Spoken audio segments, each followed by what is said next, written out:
তো বন্ধুরা দেখো, আজকে আমাদের ঘরে অতিথি এসেছে। তো অতিথি খুঁজে খুঁজে দেখছে কোথায় কী আছে। তো আমি সকালবেলা ঘুম থেকে উঠে রাস্তায় গেছি, তখন কিন্তু দেখতে পেয়েছি। আর দেখে কিন্তু আমি ডাকছিলাম যে আমাদের বাড়ি আয় আয় করে। তো দেখো, অবশেষে আমাদের বাড়ি আসলো আর ঘরে এসেও বসেছে। তো আমার যা কলা বিস্কুট দিয়েছিল সেগুলো খেয়েছে, আর একটা মাসি আম দিয়ে গেছিলো, আমটা খাইনি। তো দেখো, এখান থেকে দেখছি কোথায় কী আছে।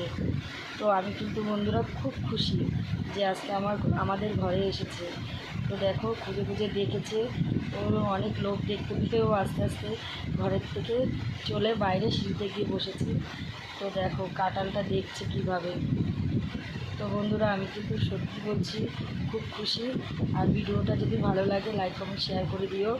আর এইদিকে দেখো বন্ধুরা, কাঁঠালটাকে কামড়াচ্ছিল, তা কাটা কাটা বাজছে বলে আর পাচ্ছে না, হাত দিয়ে করছে। আর একটা সবথেকে খারাপ জিনিস কী জানো, এই হনুমানটার না একটা হাত নেই, মানে হাতের যে পাঞ্জা আঙুল সেটা নেই। তার জন্য কিন্তু ও তুলে খেতেও পারছিল না, খুব কষ্ট হচ্ছিল। জানি না এরকম কীভাবে হলো। তো বন্ধুরা,